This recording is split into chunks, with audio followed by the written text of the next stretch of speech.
नमस्कार. कथासागरमध्ये सगळ्यांचं स्वागत. आज आपण पॅटर्न नगर नावाची एक कथा ऐकणार आहोत. 1965 सप्टेंबरमध्ये ही लढाई खेळली गेली.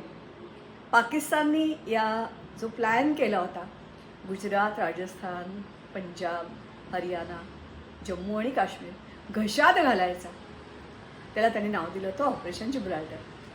या ऑपरेशन जिब्राल्टरमध्ये आपण पाकिस्तानला कसा धडा शिकवला या संदर्भातली गोष्ट आहे. 2011मध्ये प्रकाशित झालेल्या माझ्या या पुस्तकातून ही कथा घेतली. ग्रंथाली ह्याचा प्रकाशक आहे. त्याच्यामधली गोष्ट पॅटर्न नगर. गोष्टीकडे वळण्याच्या पूर्वी आपण एक छोटीशी झलक बघूया आणि मग गोष्टीकडे वळूया. चला तर मग 1965 सप्टेंबर महिना, 6 सप्टेंबरच्या सुमारास लढाईला सुरुवात झाली आणि भारताची जीत झाली. आपले शास्त्रीजी आणि त्यांनी दिलेली घोषणा जय जवान जय किसान ही अजरामर झाली. त्या लढाईतली ही गोष्ट पॅटर्न नगर. चला तर मग 1965ची लढाई जिथे खेळली गेली ती ही भारताची सीमा. हा ज्या ठिकाणी अशा असंख्य मोठ्या संख्येने पाकिस्तान चालून आला, त्याच्या पॅटर्न रणगाड्यासह. अर्थातच आपल्याकडे त्यावेळेला होते अतिशय छोटे शेरमन आणि सेंचुरियन अशा प्रकारचे रणगाडे. मात्र या छोट्या रणगाड्यांनी युक्तीने आपण कालवा फोडला, पॅटर्न रणगाड्यांचा धुव्वा उडवला. असंख्य रणगाडे मोडकळीला आले, ताब्यात घेतले गेले. असंख्य सेना आपण आपल्या ताब्यात घेतली आणि ही भारताची विजयी सेना. त्याच्याच विषयीची गोष्ट पॅटर्न नगर. चला ऐकूया. नमस्कार. कथासागरमध्ये सगळ्यांचं स्वागत. आज एक नवी गोष्ट, नवी नाही आहे पण नव्याने घेऊन आलेली आहे. गोष्टीचं नाव आहे पॅटर्न नगर. अर्थातच ही गोष्ट जी आहे ती युद्धाची गोष्ट आहे. सध्या तुम्हाला माहिती आहे की युद्ध आपल्यापासून तसं म्हटलं तर लांब आहे, म्हटलं तर जवळ आहे. गाझापट्टीत युद्ध सुरू आहे. हमासनं हिंसक शस्त्र जमवली, सुरंग तयार केले आणि इस्रायल नष्ट करायचे प्रयत्न केले. काय झालं आणि काय होत आहे ते तुम्ही बघितलं. आपला शेजारी पाकिस्तान, तोही याला अपवाद नाही. त्यांनी आखलं ऑपरेशन जिब्राल्टर. 1965ची ही गोष्ट आहे. अर्थातच त्यावेळेला 1947ला आपण टणका दिला होता, तरी शहाणा न झालेला पाकिस्तान. 1962 युद्धामध्ये आपला झालेला चीनच्या बरोबर पराभव. नुकतेच शास्त्रीजी लाल बहादूर, छोटीशी मूर्ती पण कीर्ती मोठी, त्यांची ओळख पाकिस्तानला बरोबर झाली नव्हती. त्यांना तो कमजोर समजला आणि प्रथम गुजरातची बॉर्डर त्याला योग्य वाटली. तिथे आक्रमण करायचं. सारा पंजाब, गुजरात, राजस्थान आणि जम्मू आणि काश्मीर घशात घालायला आणि त्यांनी जो प्लॅन आखला त्याला नाव दिलं ऑपरेशन जिब्राल्टर. आपण अर्थातच तो यशस्वी होऊन दिला नाही. तुम्हाला सगळ्यांना माहिती आहे ताश्कंद करार, शास्त्रीजी वगैरे वगैरे, तिकडे आपल्याला नाही जायचं आहे. त्याच्यातला एक छोटासा युद्ध, त्या युद्धातील खेमकरण कसूर विभाग, तिथली गोष्ट आज मी निवडली आहे. त्या गोष्टीचं नाव आहे पॅटर्न नगर. का बरं? कारण पॅटर्न हे रणगाडे होते त्या काळचे अत्याधुनिक अमेरिकन बनावटीचे रणगाडे. हे पाकने विकत घेतले. त्याचबरोबर त्यांना पहिल्यांदा गुजरातची भूमी आक्रमणासाठी योग्य वाटत होती. मग त्या भागात त्यांनी रस्त्यांचं जाळं, रेल्वे ते खणले आणि तोफा, रणगाडे सगळी तयारी जय्यत केली. आणि मग बिगा कोट, आणखीन अर्थातच सरदार ठाणं याच्यावर आक्रमण केलं, ते ताब्यात घेतलं. अर्थात आपणही गप्प बसलो नव्हतो. मात्र शक्तीपेक्षा युक्ती श्रेष्ठ ठरते हे आपण दाखवून दिलं. एवढंच नव्हे तर हेही दाखवून दिलं की शस्त्र किती कसं ताकदवान आहे हे नाही महत्त्वाचं, तर ते चालवणारे हात, त्यांची मनगट आणि अर्थातच त्यांची इच्छाशक्ती, मातृभूमीवरील प्रेम हे अधिक जास्ती परिणामकारक ठरतं. तुम्ही केवळ धर्मासाठी जिहादचा नारा, शेवटी तर त्यांनी नारा दिला की तुम्ही या नाऱ्यावर अवलंबून म्हणजेच इस्लाम, पाक आणि हलाल ए जुरत याचं नाव घ्या आणि भारतावर तुटून पडा. मात्र असं काहीच झालं नाही. पॅटर्न रणगाड्यांचं आपण कब्रस्तान बनवलं त्याची ही गोष्ट. अर्थातच या आणि अशा असंख्य गोष्टी आज चंद्र सूर्य नांदो या पुस्तकात तुम्हाला मिळतील. 2011 ग्रंथालीने माझं हे पुस्तक प्रकाशित केलं. मुळात मला असं वाटत होतं की स्वतंत्र भारतातल्या लोकांना आपल्याला खरंच माहिती आहे का की किती युद्ध खेळली गेली, कशी युद्ध खेळली गेली, युद्ध खेळलं म्हणजे नेमकं काय असतं, युद्ध होतं म्हणजे नेमकं काय असतं. युद्ध नको युद्ध नको म्हणणं खूप सोपं आहे, पण त्याच्या मागच्या असंख्य छोट्या छोट्या गोष्टी अगदी लहान मुलांना 8-10 वर्षाच्या सुद्धा कळतील, किंवा ज्यांना काहीच युद्धाचा गंध नाही आहे, बॉर्डर सीमा किंवा सेना त्याचं कार्य याची ओळख नाही आहे, अशा लोकांनाही कळाव्या अशा अतिशय सोप्या भाषेत आणि छोट्या छोट्या गोष्टी या पुस्तकात लिहिलेल्या आहेत. याच्यातलीच 1965च्या युद्धाच्या संदर्भातली ही पॅटर्न नगर. पॅटर्नचं वॉटरलू हे पुढच्या वेळेला वाचून दाखवेन, पण पॅटर्नचं नगर, आपण पॅटर्न नावाचं नगर तिथे बसवलं स्मरण म्हणून आपल्या पराक्रमाचं, त्याची ही गोष्ट. हे युद्ध खेळलं गेलं होतं अर्थातच खेमकरण कसोबी भागात. तो भाग आपण अनफॉर्च्युनेटली गमावला, पण तिथे रणगाड्यांचं कब्रस्तान आपण बांधलं. कसं ते बघा, नक्की तुम्हाला आवडेल. आवडलं तर शेअर करा, इतरांना तुम्ही पाठवा, सबस्क्राईब करा. आणि आपल्याला प्रत्यक्ष सीमेवर जाता येत नसेल तर सीमेवर लढणाऱ्या सेनेचा पराक्रम किमान आपण जाणून घ्यायला पाहिजे. आपण भारतीय नागरिक आपल्यासाठी हे युद्ध सैनिक जीवाची बाजी हातावर हातेली पे प्राण लेके लढते है. म्हणून ऑपरेशन जिब्राल्टर या युद्धातील खेमकरण कसोबी भाग, त्यातील भिकिविण गावाजवळ या युद्धाचं स्मारक आपण उभारलं, विजयाचं स्मारक.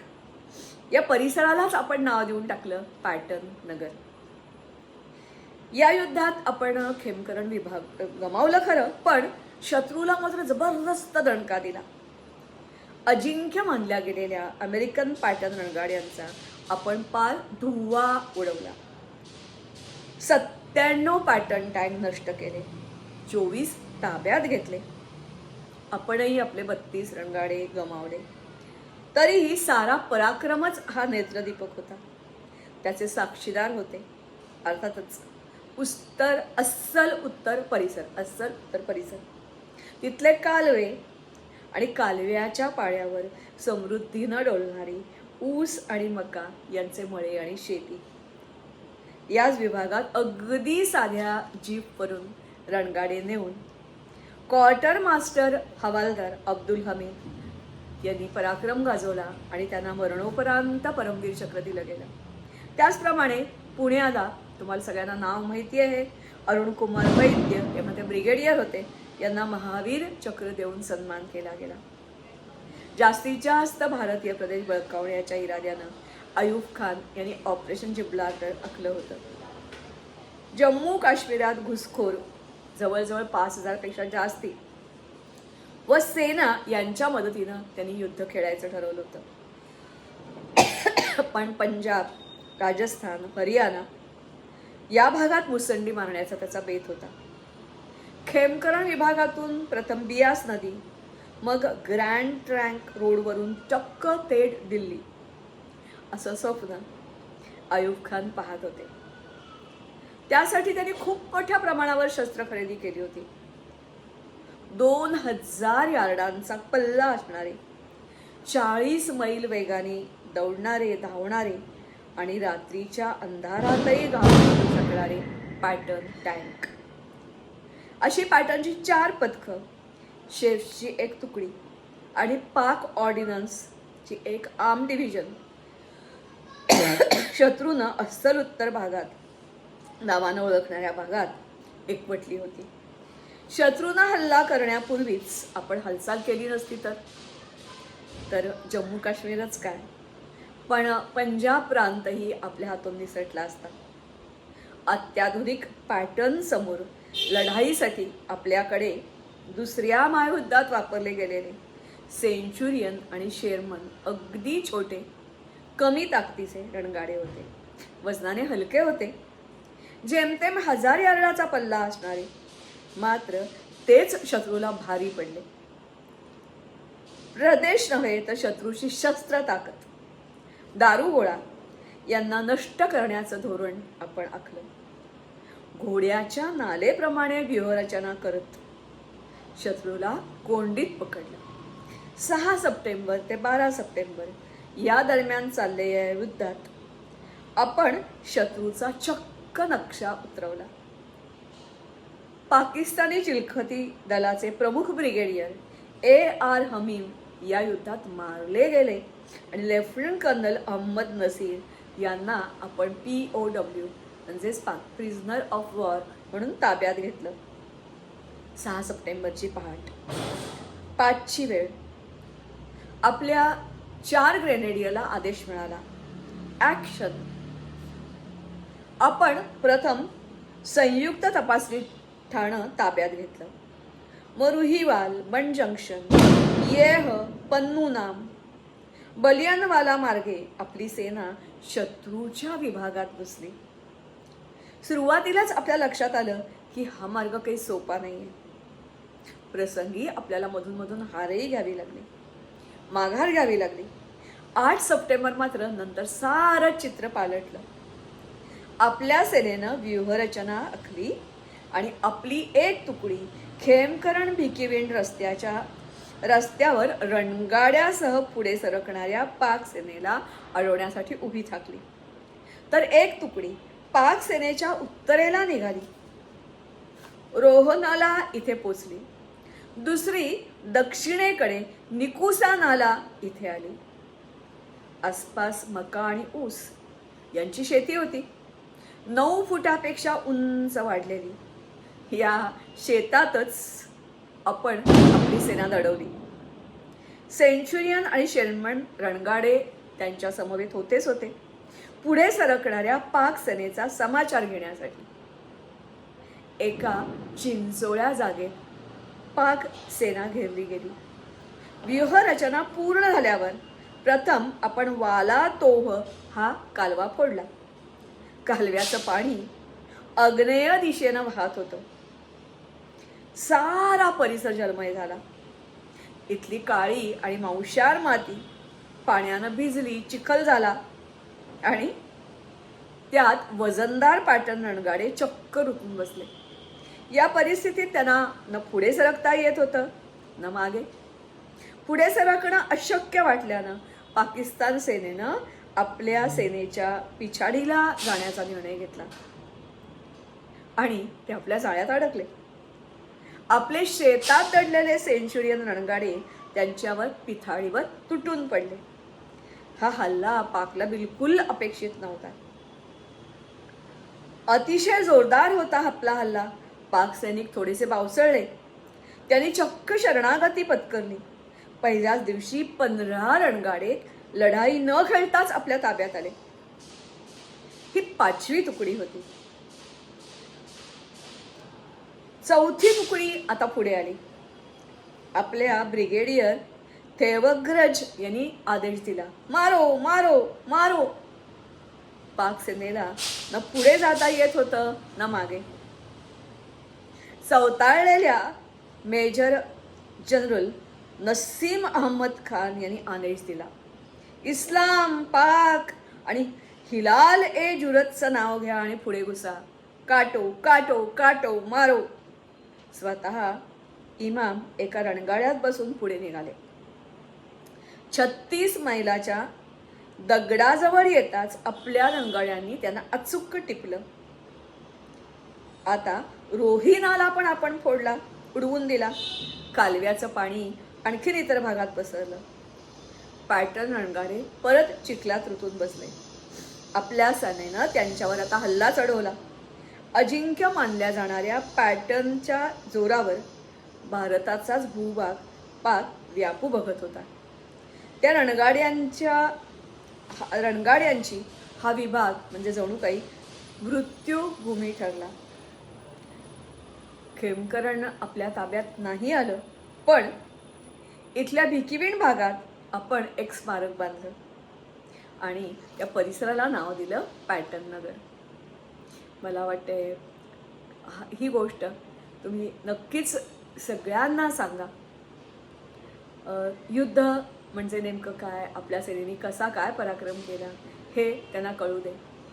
मेजर वैद्य काय किंवा अब्दुल हमीद काय, ही विस्मरणात गेलेली नावं, ऑपरेशन जिब्राल्टर, ही पुन्हा एकदा त्यांच्या कानावर जाऊन देतो.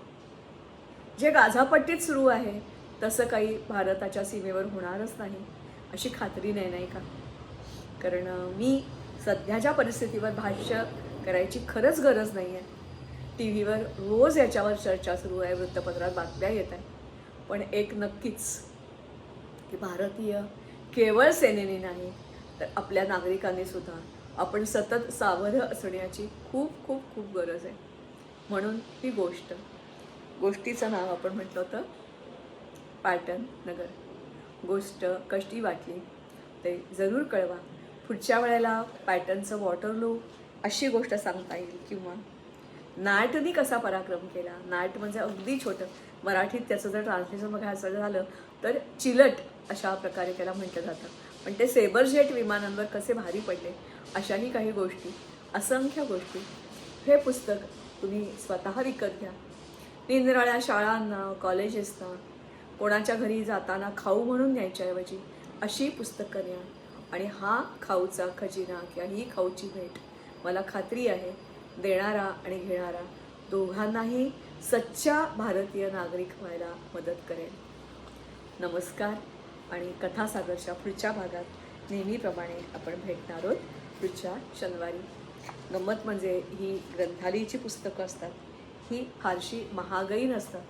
केवळ 160 रुपयात 1947 ते कारगिल 47, 65, 61, त्यानंतर अर्थातच निरनिराळी छोटी छोटी ऑपरेशन्स, कारगिल याच्यामधल्या छोट्या छोट्या कथा ह्या याच्यात घेतलेल्या आहेत. जरूर वाचा. नमस्कार. धन्यवाद.